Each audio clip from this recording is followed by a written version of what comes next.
No horário de Mato Grosso do Sul, 9h37. E nós voltamos aqui a conversar com Jaime Verrucchi, o super secretário de Mato Grosso do Sul. Jaime, vamos começar falando, a gente tem até uma foto aí que a gente pegou da assessoria de vocês, que mostra uma reunião aí com uma comitiva da Índia, empresários indianos, que ocorreu aí há poucos dias. A Índia é hoje considerado o segundo país mais populoso do mundo, talvez até o primeiro, né? Está aí numa disputa já com a China, né? Então é um grande mercado para a gente fazer negócios. Como é que está essa relação hoje com a Índia? Nós iniciamos, na verdade, o Mato Grosso do Sul hoje ele tem uma relação comercial muito baixa com a Índia. E nós exportamos muito pouco para a Índia. E foi importante que a Câmara Índia-Brasil viesse ao Mato Grosso do Sul para que a gente começasse a pensar em novos mercados. Como você bem colocou, o que eles têm apresentado, que todo aquele processo de 10, 15 anos atrás que a China passou, a Índia vai passar também por uma reestruturação. Eles são muito fortes na área de tecnologia. Então, acho que é uma grande oportunidade para os produtos sul-mato-grossenses para que a gente possa avançar na questão da Índia. E a Rota Bioceânica, ela nos ajuda muito em relação a isso. Então, o que nós tivemos de prático nessa reunião? Primeiro, conhecemos um pouco a economia indiana e, num segundo momento, nós vamos, para o próximo ano, já conversamos isso com o governador Eduardo Rido, fazer uma missão empresarial. Alguns outros estados fizeram e já estão exportando uma série de produtos. Minas foi um caso que já fez. O estado de Mato Grosso do Sul já tem uma empresa, a Miraia Pajuara, que atende a bovinocultura de leite, já é fazendo exportação para a Índia. Então, mostra o tamanho desse mercado e as oportunidades para o estado de Mato Grosso do Sul. Então, a nossa ideia é fazer um termo de cooperação, fazer essa missão no próximo ano, já selecionando os empresários que teriam potencial para venda para aquele país e na busca, né, de a gente fazer essa diversificação da nossa pauta de exportação. Qual seria aí um dos produtos que poderiam entrar nessa pauta? Nós conversamos lá, e eu até relatei isso a eles, por exemplo, eles são grandes consumidores, eles chamam de grãos, né? Mas uma base alimentar deles é o grão de bico, que nós temos um consumo muito baixo no Brasil. Eu como muito, viu? Adoro. Tem uma receita com frango maravilhosa. E eles, obviamente que eles têm aí uma restrição religiosa na questão da carne bovina, então eles não comem carne bovina. Sim. Então existe uma oportunidade Animal grande, sagrado. Principalmente que você colocou no frango, dado que tem também a questão da religião muçulmana, que não come a carne de porco. Então, em termos de proteína, nós temos aí o peixe e a questão do frango como potencial. E também a questão do grande bico, que até nós temos uma ação interessante. Nós já vimos trabalhando com a Fundação MS de repassar um recurso para começar a produzir. A demanda apresentada por eles são 25 milhões de toneladas ano. Seria o somatório da nossa safra de soja e milho no estado de Mato Grosso do Sul. A gente vai então ter aí uma pesquisa para ver aonde Mato Grosso do Sul poderia produzir grão de bico, grão de bico, isso? Exatamente. Variedades, como elas são produzidas e qual é o ciclo mais adequado, né? Então, a gente já começou essa pesquisa junto com a Fundação MS e aí estimular o produtor, ele vai avaliar só, obviamente, a remuneração, mas já pensando também nessa diversificação da base econômica agrícola do estado de Mato Grosso do Sul. Teríamos aí uma outra super safra no estado, talvez. Poderíamos, com certeza, ter uma outra super safra. Olha que interessante, anunciando aqui algo exatamente. novo, e isso está né? pautado também, que a gente tem pensado muito na questão da produção agrícola, na irrigação. Assim, a gente quer intensificar. Mato Grosso do Sul, nós tivemos um crescimento exponencial da irrigação. Mas tem muita oportunidade, tem muito desafio, que é principalmente energia elétrica, né? Então, a gente tem definido agora, e nós vamos lançar nos 100 dias aí um plano estadual de irrigação, com os nossos platôs de irrigação. Mas temos energia solar, né? Então, energia solar... mas a energia solar, ela não toca o pivô. Né? Então, às vezes, assim, esse é um paradigma que tem que ser. Né? E ela vai ser colocada para diminuir o custo da irrigação. Só que nós precisamos linhas elétricas para a irrigação. E aí a energia solar entra para reduzir esse custo, que é um elevado custo, mas ela não toca o processo todo, os pivôs, né? Então, nós vamos trabalhar com esse plano para incentivar aonde eu quero chegar. E aí nós estamos falando de 2,5 safras. Quer dizer, quando a gente traz irrigação, a gente sai da lógica de 2 safras, vai para as 2,5 ou até 3 safras por ano. E aí essa irrigação ela é justamente usada não só, por exemplo, para o grão de bico, ela pode ser usada para um monte. Com a irrigação, a gente antecipa um pouco Sim. a safra de soja, a gente planta antes, cria uma maior janela para o milho, produz mais milho, e aí podemos entrar ainda com a braquiária, com o feijão e o próprio grão de bico. Agora, a gente teve aí, falando em agricultura, a gente teve uma detecção aí de uma praga nova no sul do estado agora, né? Que ações o estado está tomando nesse momento, até para evitar que essa praga se alastre? Nós tivemos uma reunião emergencial ontem, participação do Ministério da Agricultura, da Iagro, da ProSoja, da FamaSul e a Secretaria. Então, eu fiz uma convocação ontem, numa reunião emergencial. É importante destacar porque ela é uma praga que você não tem ainda nenhum tipo de veneno, vamos chamar assim, para as pessoas entenderem, que você consegue Acabou combater. de chegar aqui, Então, né? ela é uma praga dos Estados Unidos, que ela apareceu. Ela tem 7 municípios do Mato Grosso. É que lá tá nevando, Verruc, ela veio para cá. Isso, veio para cá. Mas veio em máquinas, ontem foi mostrado isso, em máquinas importadas. Mas ela foi identificada, é importante destacar, foi uma planta isolada, tá? Na verdade, nós identificamos uma planta. Isso é importante, é que às vezes as pessoas têm uma ideia. Tá. O nosso técnico da Iagro identificou uma planta. Aí é um caruru, que eles chamam. A gente fez a identificação no laboratório do Ministério, ele realmente é esse Amaranthus palmieri, que é uma situação grave.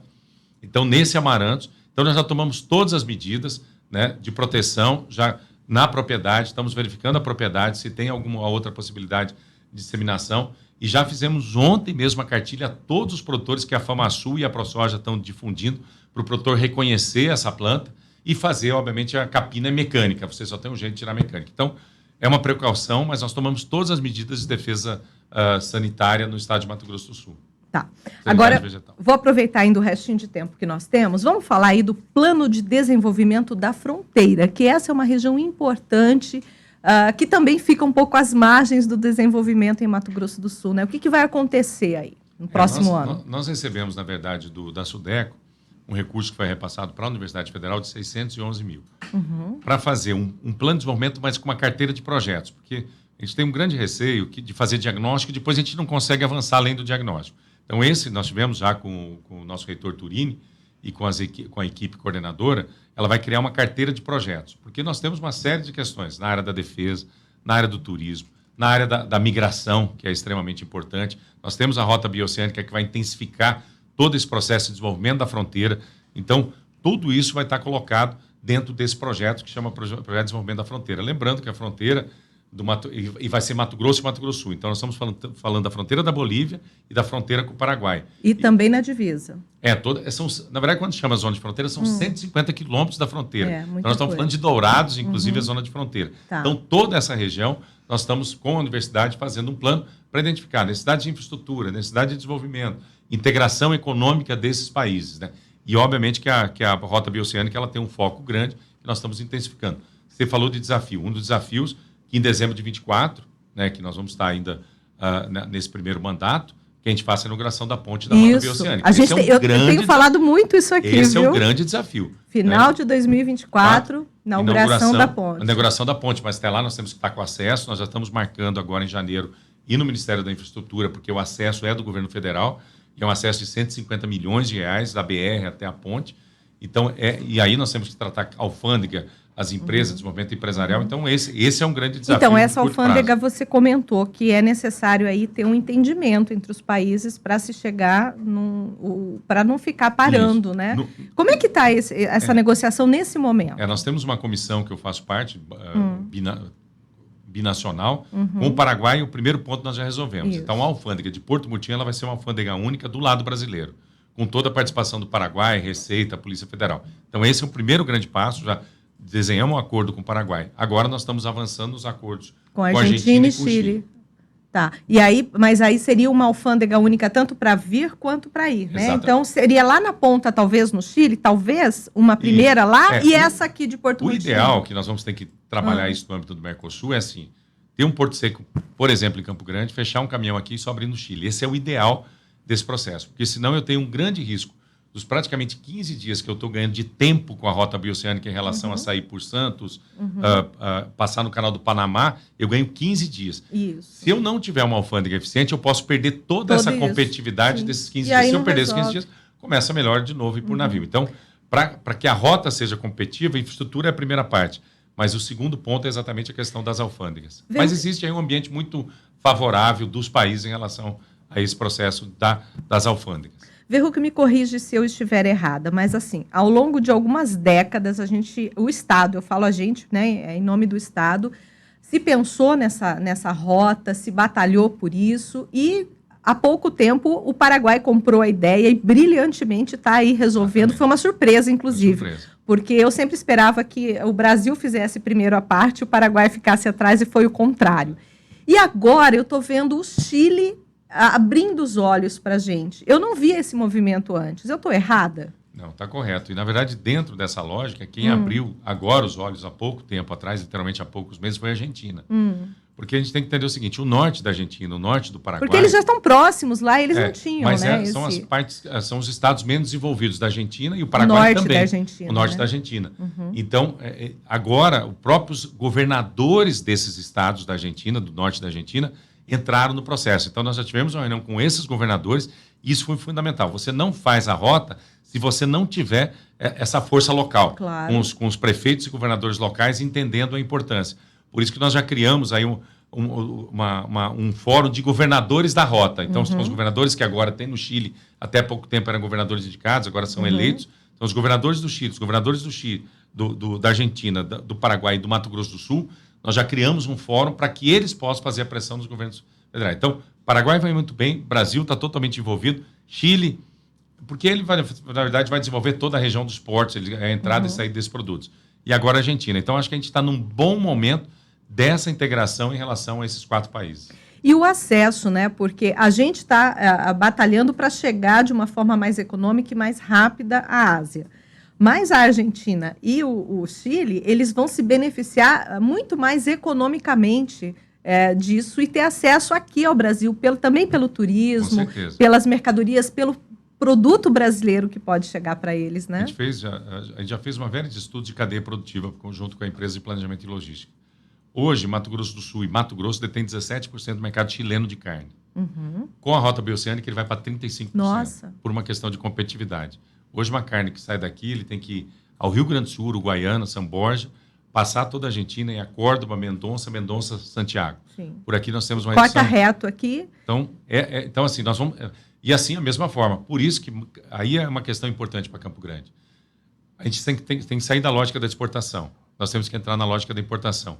Mato Grosso do Sul será o grande hub logístico de produtos que hoje entram por Santos, que vão ser distribuídos para o Brasil a partir de Mato Grosso do Sul. Então, a lógica é inversa. Se é 30% mais competitivo, vai ser 30% mais competitivo trazer esses produtos também desse mercado asiático e distribuir ao Brasil. Então, nós temos uma grande oportunidade, não é só na exportação. A maior oportunidade é na importação e sendo um grande hub logístico do país. E aí nós temos as 2 cidades que são polos para isso, que é Porto Murtinho e Campo Grande, né? Com certeza. E também Jardim, outros vão se beneficiar. Os prefeitos já estão se movimentando, mas sim, Campo Grande pela sua estrutura de serviço e Porto Murtinho que vai ser a porta de entrada ou saída da rota bioceânica. E o que está sendo feito para Porto Murtinho já, para deixar, como você citou há pouco, Ribas do Rio Pardo, né, onde está sendo preparada a cidade aí para receber, e Porto Murtinho, que também vai ter esse boom, né? Porto Murtinho, nós já fizemos alguns investimentos lá de duplicação, e fizemos um macroanel em Porto Murtinho. Estamos fazendo em Porto Murtinho um novo plano diretor junto com o prefeito. Então, nós precisamos saber para onde se expande Porto Murtinho, para localizar. Então, o plano diretor está quase pronto em Porto Murtinho. Já fizemos um levantamento de 100% das empresas junto com o Sebrae para qualificar esses empresários, para que eles aproveitem as oportunidades que estão surgindo na rota bioceânica e também já qualificando as pessoas de Porto Murtinho que possam ser contratadas durante o período de obra. Então, esse olhar também para Porto Murtinho, com investimento público e parceria com a Prefeitura, já está sendo realizado. É isso. Jaime Verhuck. Olha, se a gente ficasse aqui até às 11 da manhã, eu acho que a gente teria muito papo pela frente, porque realmente você tem aí uma mega blaster secretaria, né? Super secretaria de Estado e que contempla tudo isso. Eu quero te dar aqui os parabéns por continuar no governo, pelo trabalho desenvolvido. Eu vi aí nas suas redes sociais também que conseguiu cumprir na secretaria 96% das metas estimadas aí para essa gestão. Então, isso, no serviço público, a gente precisa elogiar e trazer à tona, porque a gente gostaria de ver isso em todo o serviço público, né? Isso é muito bom. Obrigado pelo convite novamente. A gente está à disposição e que 2023 seja um excelente ano para todos nós, né? Os dois desafios e que Deus abençoe a todos nós nessa grande trajetória e os grandes desafios de 2023. É isso. Muito obrigado. Sucesso, então, aí em 2023 na sua caminhada.